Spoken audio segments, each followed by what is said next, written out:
Hey guys, and welcome back to the channel. Today I'm going to be going through and ranking every single 2022 AFL Indigenous Guernsey. It's a bit of now a tradition on pretty much every AFL channel to rank all the Indigenous Guernseys. I'm going to do it right here, right now. If you want to do it for yourself, I'm going to leave the tier maker link down in the description.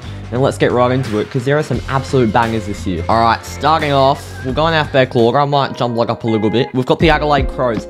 Now, they were the only team to release their Guernsey at the very start of the year when they released their AFLW one. Quite unique.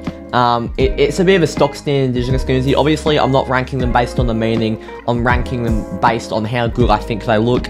I'm going in okay, because it's pretty much the most stock standard Indigenous Guernsey you can get. It's just got a few patterns. There's nothing really special to it that blows me. It's just, it's okay. Next up is the Brisbane Lions one. It's got a bit of a Fitzroy theme. It's got a V with some patterns in it. It's got a few bigger circle patterns down below. I'm going to put Brisbane's in grey. I really like the darker maroon colour they've gone with this year. They went with more of a Fitzroy vibe last year. I like this darker maroon this year, and yeah, I think it looks really good. Carlton, I feel like it could be similar to the ones we've seen in previous years from Carlton, but I do like it. I'm not sure if it's great. I'll put it top of okay, but it could move into bottom of great. It's a good Guernsey from Carlton. Collingwood, it's clean, that's one thing, but for a team like Collingwood, who don't often get a chance to switch up their Guernsey, you know, fans will have an outroar if they get rid of the black and white, you know, traditional bars, obviously. They usually have to do more than average on a special edition round to, you know, for once get a different Collingwood Guernsey that we don't usually see, and I've just done terribly. Not terribly, but like, it's average. It's average. Like, there's nothing really to it from Collingwood. Few leaves, few patterns. Get a bit creative with it, Collingwood. We don't really see many extraordinary jumpers from you. You had a really good Anzac Day one this year. Surely we were expecting a bit more from the Indigenous. Essendon is the first one going in. It's not phenomenal.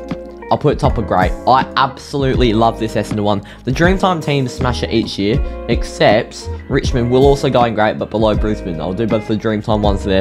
Essendon, I love the mainly black jumper with the red kind of outer glow on the sash. A really thick sash with patterns on the inside. Richmond, it's a bit stock standard, but actually, to be fair, Richmond's can go middle of okay. Now that I look at it, I'm so used to Richmond having nice Indigenous Guernseys. It's nice, but it's so stock standard. It's a regular Guernsey with just patterns on the inside. At least Essendon have tried to mix it up. Essendon's is better than Richmond's this year. Fremantle, you can't really see it on the picture here. I'll instead put it up on screen. Fremantle have had a lot of good ones over the years, and this is one I'll definitely be getting. I absolutely love it, and I believe that it will go in the great category, but I think it'll be behind Brisbane. I still really like Brisbane's, but I think Freo go in the great category this year. I like the simplicity of it. I think some years we've had too much going on, and it's kind of just been the same old boomerang chevrons, blah blah blah. We've mixed it up this year, and I absolutely love it. Freo goes in great. Geelong had the exact same one from last year. It's a nice Guernsey. If it ain't broke, don't fix it. But yeah, I think it's just above Agolade and okay. The Gold Coast Suns, I'm gonna put it probably top of average. There's not much happening really. Yeah, it's as stock standard as you ever get. It's the normal Gold Coast logo with a few patterns, and it's not extraordinary. It's not like something life-changing. It's just a bit boring, really. GWS, they had a white version of this last year. They've brought in an orange charcoal and white version this year, and I think this goes into the great category above Freo. I absolutely love this Giants Guernsey. I love the contrast of colours. They've perfectly balanced out the patterns and where they go. Orange, white and charcoal are three great colours to work with for a special edition Guernsey. Really well done from the GWS Giants. Next up, Hawthorne. I think they screw up their Indigenous Guernseys every year. I've never liked the Hawthorne Indigenous Guernsey, because they've always gone with a shitty little brown base and these awful patterns. They've nailed it this year. They have nailed it this year. It's not great, but it's top of okay. It's improvement from Hawthorne. Usually it's always in the average or poor section. Hawthorne have made improvement, it's into okay, and the gold base is the main contributing factor into it. I don't know why they always go brown. A gold base is what we want to see. Now, is there anything really more to say about this Melbourne one? It goes straight into phenomenal. They also released a long sleeve version of it, which looks even better. it's like, it kind of reminds me of the 2019 Brisbane one. With kind of like that galactic feel. I might just be chatting shit, but that's kind of the vibes it gives me. I love it. It might be a lot going on for some people. I love the kind of gradient with the blue and the red. Like, it's beautiful. And we have someone going above Melbourne in phenomenal. North Melbourne. They're shit on the footy field, but they smash their Indigenous Guernseys every year. Once again, the gradient blue, they've got their patterns perfectly proportioned. The bounding kangaroo through the middle with the patterns in it is absolutely superb. I love this North Melbourne jumper. Port Adelaide.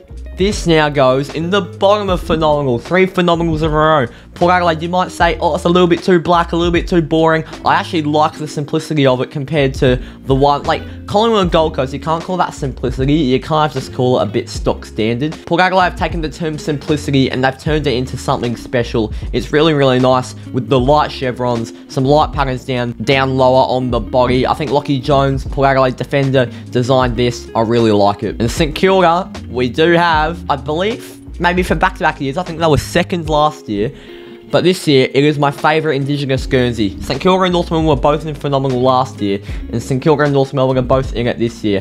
I love it. It's quite similar to last year's version, but moving it to white just makes all the difference. I love the splatter patterns, I love the birds, I love the patterns, I love the Nicky Winmar silhouette in the bottom corner. St Kilda once again absolutely nail it. And if you're a Saints fan, I think you're crazy not to pick this up. Sydney pretty much have the same Guernsey for a few years now. It's getting a bit boring. They changed it up this year, but they really just added a bit of blue to it.